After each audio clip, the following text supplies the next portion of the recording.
My name is Alara. In the world of high-end jewelry, light is everything. It's how a stone breathes, how it speaks, and how it seduces the eye. My family, the House of Sterling, built their reputation on the classic cut, rigid, predictable, and safe. They viewed my designs, which embraced the raw, asymmetrical beauty of nature, as eccentric and amateurish. I was the shadow in the vault, relegated to polishing the stones they handed to my sister Clara, who they groomed to be the face of the brand. They treated me like a servant to their legacy, until the night the blood of King's ruby vanished. My brother, Julian, gambled away the family's honor, and I was the convenient sacrifice they cast into the streets to keep their reputation spotless. They thought they had buried me in the ash of my ruined name. They didn't realize that under enough pressure, ash becomes diamond, and I was about to become the hardest substance they had ever tried to break. The air in the Sterling vault was always exactly 68 degrees, cool enough to preserve the velvet linings, and still enough to feel like a tomb. I stood at my workbench, the loop pressed to my eye, staring into the heart of a 3-carat sapphire. I saw a world of silk inclusions inside it, a tiny galaxy that most jewelers would try to hide. I wanted to highlight it, to make the flaw the focal point. "Still playing with trash, Alara?" I didn't need to look up to know it was Clara. I could smell her expensive, suffocating jasmine perfume long before she reached my station. She was draped in the latest Sterling collection, heavy, geometric gold that looked more like armor than art. "It's not trash, Clara, it's character," I said, setting the stone down. "The world is tired of perfect, soulless cuts. They want a story." "The world wants status," my father, Marcus Sterling, boomed as he walked into the vault. He didn't even glance at my work. He went straight to the central pedestal where the blood of King's ruby sat, a pigeon blood red gem that had been in our family for 3 generations. "This stone is the centerpiece of the Paris exhibition. Clara will be wearing it for the gala. It needs to be set in the imperial style, rigid, towering, undeniable." "Father, that setting will stifle the light," I argued, my voice tight with a frustration that had been building for 20 years. "If you set it in a free-form cage of platinum, the red will bleed into the metal. It will look alive." "Enough of your eccentric nonsense," Marcus snapped. "You are a technician, Alara, not an artist. Your job is to ensure the prongs are secure. Leave the vision to people who understand the market. Now prepare the ruby for the master setter. Julian will be here to transport it to the workshop in the morning." I looked at my brother, Julian, who was leaning against the heavy steel door, his eyes bloodshot and his hands fidgeting with his gold watch. I knew he had been frequenting the underground high-stakes poker dens in the city, but in my family, Julian could do no wrong. He was the son, the heir, the protector of the bloodline. That night, the vault was silent. I stayed late, as I always did, sketching the designs they would never let me make. When I finally locked up and left at midnight, the ruby was exactly where it belonged, glowing like a dying ember in the dark. The next morning, the world ended.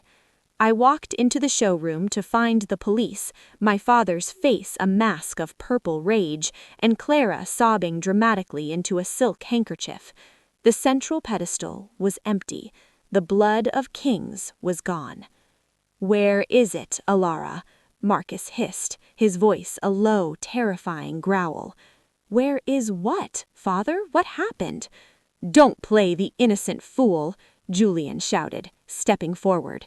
He looked frantic, his voice cracking with a manufactured desperation. "The security cameras show someone in a dark hoodie entering the vault at 1:15 a.m. They used your personal access code, Alara. Your fingerprint was found on the alarm bypass." "That's impossible," I whispered, my heart hammering against my ribs. "Julian, I gave you my spare keycard yesterday because you said you lost yours." "I never asked for your card," Julian lied, his eyes darting away for a split second before returning with a glare of pure malice. "Father, she's been talking about breaking the rules and making her own way months. She probably sold it to some underground collector to fund that pathetic independent studio she keeps dreaming about." "Check her room," Clara suggested, her voice sharp and eager. "They didn't just check my room, they tore it apart. My father's security team ripped open my pillows, dumped my sketchbooks into the trash, and smashed my small workbench. And there, hidden in a hollowed-out jewelry box I hadn't touched in years, was a small velvet pouch. Inside was a piece of cheap glass, a red synthetic stone meant to look like the ruby." "A decoy," Marcus whispered, his eyes filled with a disgust that burned deeper than any acid. "You stole the real stone and replaced it with a fake to buy yourself time. You've disgraced our name. You've crippled our house before the biggest exhibition in a decade." "I didn't do this. Julian, tell them," I screamed, looking at my brother. He just looked at the floor, a coward draped in tailored silk. "You are no longer a Sterling," my father declared, his voice cold and final. "I will not press charges only because the scandal would destroy the company, but you will leave this house with nothing, no tools, no stones, and certainly no name. If I hear of you working in this industry again, I will personally ensure that every supplier from here to Antwerp blacklists you as a thief. Get out." I was thrown out into the rain with nothing but the clothes on my back and a handful of sketches they had missed. I stood on the sidewalk watching the heavy iron gates of the Sterling estate close. My own family had framed me to protect their gambling-addicted heir. They had taken my reputation, but they had forgotten that they hadn't taught me how to design. I had taught myself. I didn't cry. The rain washed away the last of the daughterly devotion I had held for them. I looked at the dark window of Julian's room and made a silent vow. "You think you've seen a ruby bleed?" I whispered to the cold wind. "Just wait until I show you what I can do with the ash." I walked away from the House of Sterling and into the shadows of the city. I spent the next 3 years working in a dusty watch repair shop by day and a cramped, unheated basement by night. I didn't use gold. I used copper and silver. I didn't use diamonds. I used raw quartz and discarded sea glass. I called my brand Cinder and Stone. I focused on the weirdness they hated. I made jewelry that looked like it had been pulled from an ancient shipwreck or forged in the heart of a volcano. I posted my work online, hidden behind a pseudonym, The Alchemist. Slowly, the whispers began. High-fashion editors in London, avant-garde stylists in Tokyo, they started to notice the raw, haunting beauty of Cinder and Stone. They called it the new rawness. And then, a month ago, I received a private message from a representative of a royal household in Northern Europe. They didn't want a classic Sterling tiara, they wanted something alive. But the real turning point happened in a dark, cramped pawn shop on the edge of the city's red light district. I was looking for old silver to melt down when I saw it, a flash of deep, unmistakable red in the back of a dusty display case. The blood of kings. Julian had been too stupid to sell it to a high-end fence. He had pawned it for a fraction of its value to cover a debt, and the pawnbroker, not knowing its history, had kept it in the junk tray for years. I bought it for $500, every cent I had in the world. I held the ruby in my palm, feeling its cold weight. It was the stone that had destroyed me. Now it was going to be the stone that rebuilt me. I wasn't going to hide it. I was going to make it the crown jewel of my debut collection at the Paris exhibition, the same exhibition where the House of Sterling was currently facing financial ruin. The thief was coming back to Paris. and I was bringing the evidence. The Paris exhibition was less than 6 months away, and the jewelry world was starving for a revolution. While the House of Sterling scrambled to replace the blood of kings with a mediocre substitute, I was working in a studio that smelled of sulfur, burnt wax, and obsession. I wasn't just setting a stone, I was forging a weapon. I looked at the ruby sitting on my workbench. It was magnificent, but in the hands of my father it had been a prisoner of symmetry. I decided to treat it like a living heart. I began to experiment with reticulation, a process of heating silver and gold until the surface melts and wrinkles, creating a texture like cooling lava or ancient tree bark. I wanted the metal to look like it was struggling to contain the fire of the ruby. "It's too aggressive, Alara," the old watchmaker, Monsieur Dupont, whispered as he watched me work. He had given me a corner of his shop when I had nothing, and he had become the only person I trusted with my secret. "The critics in Paris, they expect elegance. This looks like a scar." "A scar is just a story that refused to be forgotten, Dupont," I said, my eyes red from the glare of the torch. "The Sterlings sell elegance. I'm selling survival." Meanwhile, the news from the industry was grim for my family. My father had been forced to take out massive high-interest loans to cover the loss of the ruby and the failure of their last 3 collections. The classic style was dying. People were calling their designs stagnant and dusty.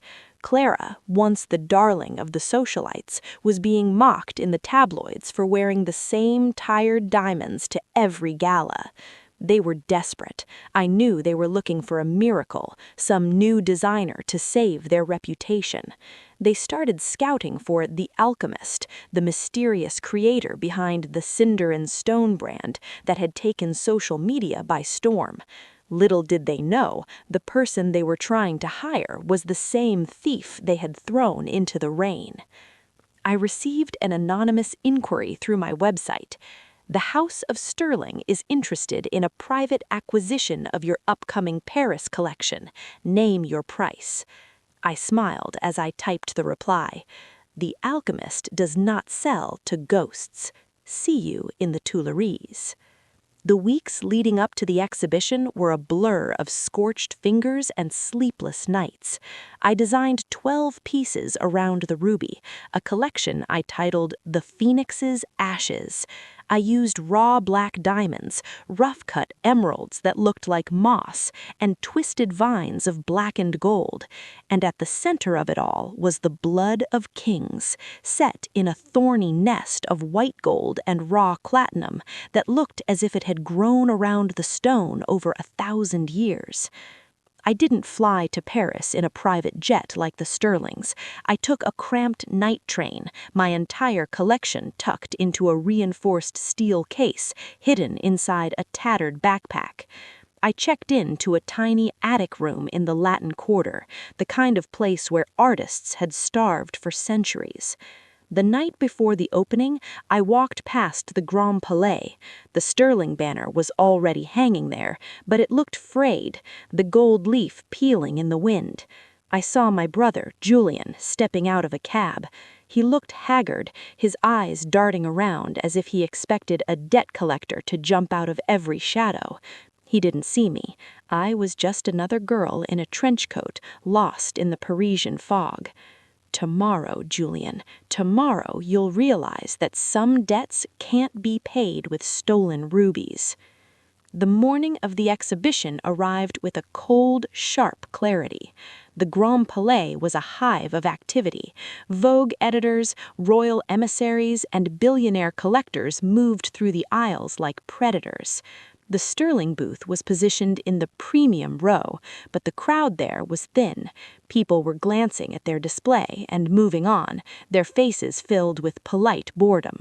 Then the announcement came over the speakers. Introducing the debut collection of Cinder and Stone, featuring the mysterious alchemist. I had requested a booth in the innovation wing, a dark atmospheric space lit only by pinpoint spotlights. When I pulled back the black velvet curtain, the room fell silent. My display wasn't a velvet bust. It was a bed of real gray ash and charred wood, and resting in the center, glowing with a primal, terrifying beauty, was the blood of kings. The first person to reach my booth was the fashion editor of L'Official. She gasped, her hand flying to her throat. Is that the lost sterling ruby? No, it can't be. The setting it's divine. It looks like it's screaming. It's not screaming, I said, stepping out from the shadows, wearing a mask of hammered silver I had crafted myself. It's breathing. Within an hour, the innovation wing was packed. The buzz was deafening. The alchemist has found the blood of kings. It's a masterpiece. The House of Sterling is finished.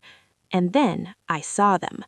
My father, Marcus, looking like a man who had seen a ghost.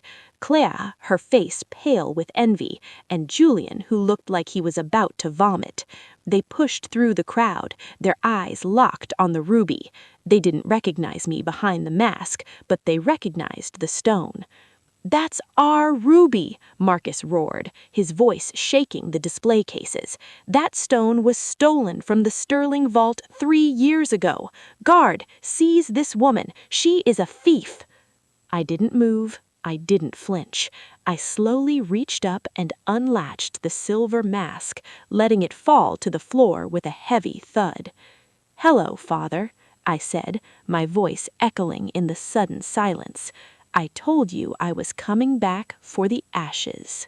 The silence in the innovation wing of the Grand Palais was so thick you could hear the frantic ticking of the vintage watches in the neighboring booths. My father, Marcus Sterling, stood frozen, his finger still pointed at me in an accusation that had suddenly lost its sting. Clara's mouth was open in a silent gasp, her eyes darting between my face and the glowing ruby. But it was Julian who truly crumbled. His skin turned the color of damp chalk, and his knees seemed to buckle beneath his tailored trousers. "Ilara?" my father whispered, the words sounding like a curse and a prayer all at once. You stole it. You actually had it all this time. Security, arrest this woman. She's the thief who crippled the House of Sterling." A pair of gendarmerie in their crisp blue uniforms began to push through the crowd of shocked journalists and millionaires. I didn't move. I didn't even reach for the stone. I simply stood behind my charred wood display, my spine as straight as a platinum needle. "Wait," I said, my voice calm and resonant, carrying to the very back of the hall. I reached into the hidden pocket of my velvet blazer and pulled out a small, yellowed slip of paper protected by a plastic sleeve. "Before you arrest me for stealing what I legally own, perhaps you'd like to see the provenance of this acquisition." I handed the paper to the lead officer. My father tried to snatch it, but the officer blocked him with a gloved hand. "This," I continued, looking directly into Julian's terrified eyes, "is a legal pawn receipt from a shop in the East District. It's dated exactly 3 weeks after the Blood of Kings vanished from the Sterling Vault. It lists the stone's weight, its clarity, and the unique laser inscription on its girdle." The officer looked at the paper, then at the ruby, and then at the signature at the bottom of the receipt. "The name on the pawn agreement isn't Ilara Sterling," the officer read aloud, his voice booming in the quiet room. "The person who traded this Blood of Kings for 50,000 euros, a fraction of its value, is a Mr. Julian Sterling." The crowd erupted. Camera flashes exploded like a barrage of artillery fire. I saw the Vogue editors frantically typing into their phones. I saw the competitors from Antwerp and London whispering with predatory glee. "It's a forgery!" Julian screamed, his voice cracking. "She made it! She's an alchemist, isn't she? She's a master of fakes! Father, don't listen to her!" "It's not just a receipt, Julian," I said, stepping around the display to face him. "I also have the CCTV footage from the pawn shop. The owner kept it because he thought it was suspicious that a Sterling would be selling family heirlooms in a basement. He sold me the footage along with the stone. Would you like me to project it on the wall of the Grand Palais for everyone to see?" Marcus Sterling looked at his son. It was the look of a man watching his entire legacy, the marble foyers, the royal warrants, the century of tradition, sink into a swamp of shame. He didn't defend Julian. He didn't even look at me. He simply closed his eyes, his face aging 10 years in 10 seconds. "Monsieur Sterling," to Julian, the officer said, "we will need you to accompany us to the station for questioning regarding the theft and insurance fraud." As the police led a sobbing, protesting Julian away through the crowd, the mood in the room shifted instantly. The thief was now the phoenix. The eccentric was now the genius. Suddenly, the crowd parted again.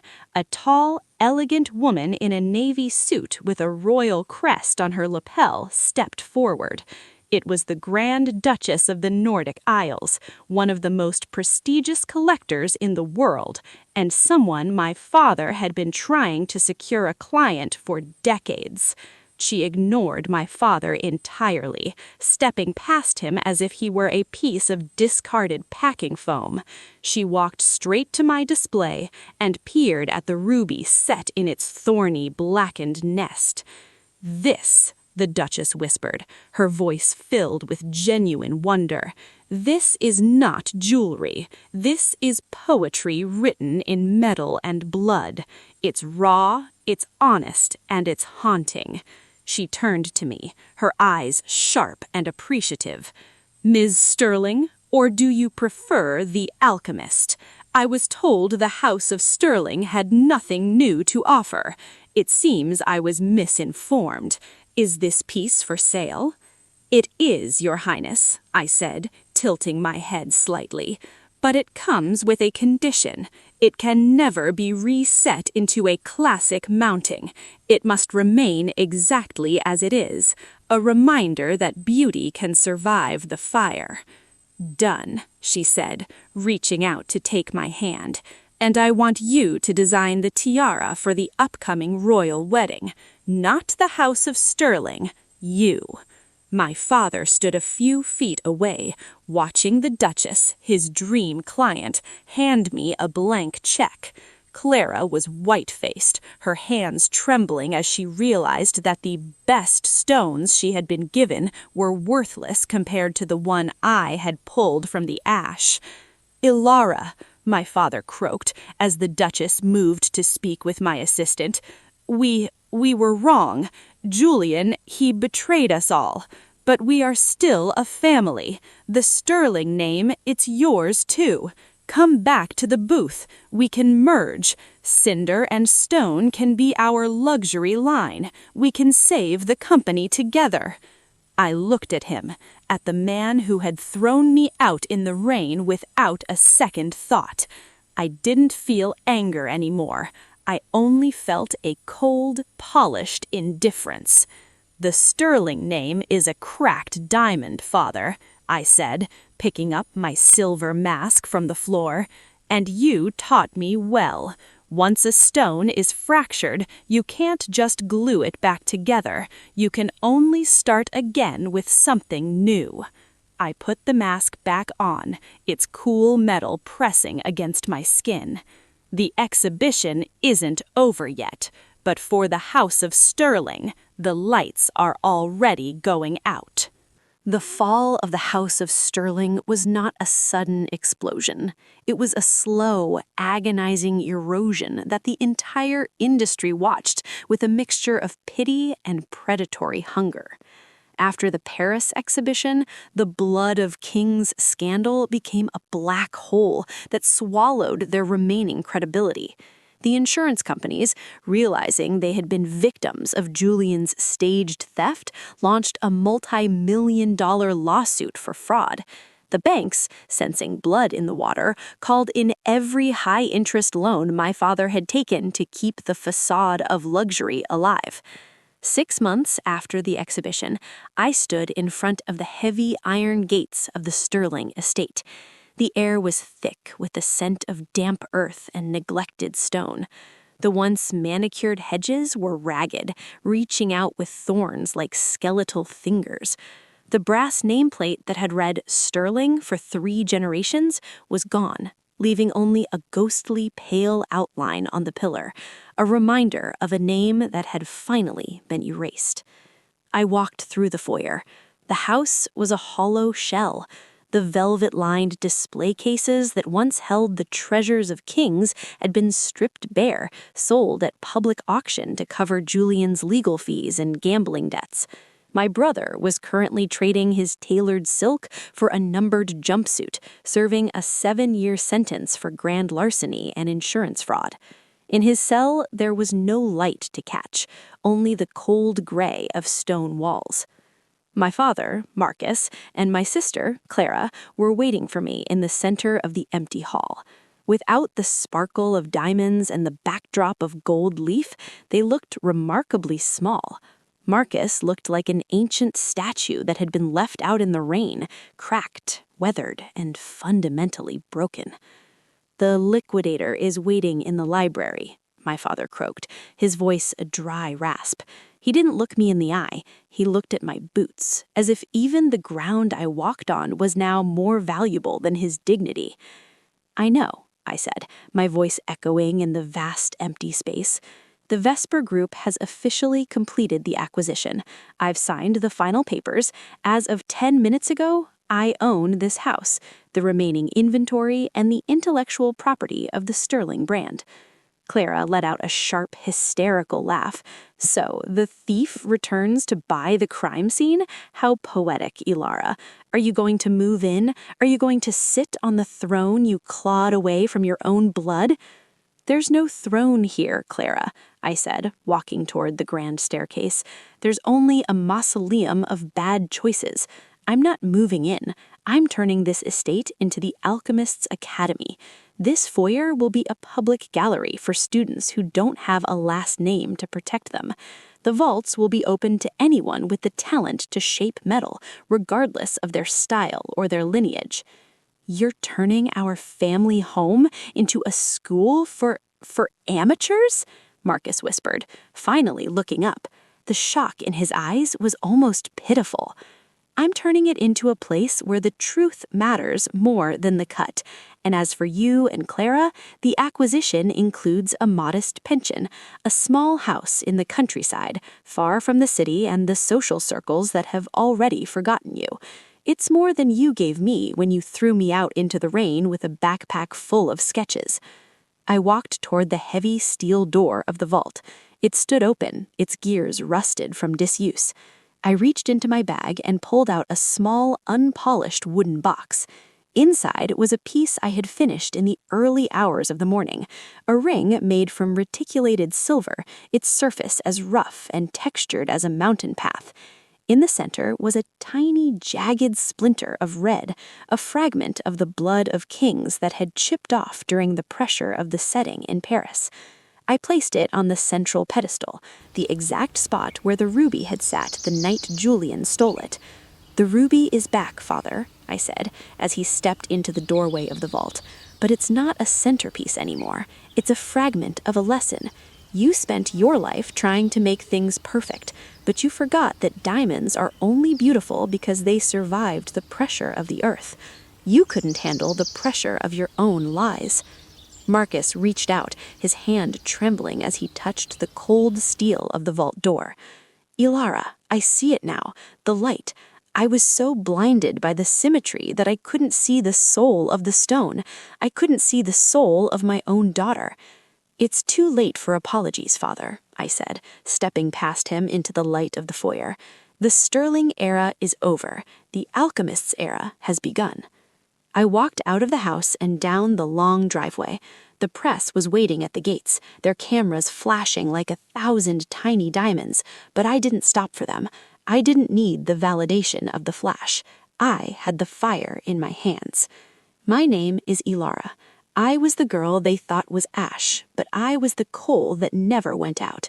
The House of Sterling was built on a foundation of pride and rigid lines, and it fell because it couldn't bend. My house is built on the raw, the broken, and the beautiful. The world is no longer looking for a perfect diamond. They are looking for a story that shines. And I have enough stories to light up the world for 100 years.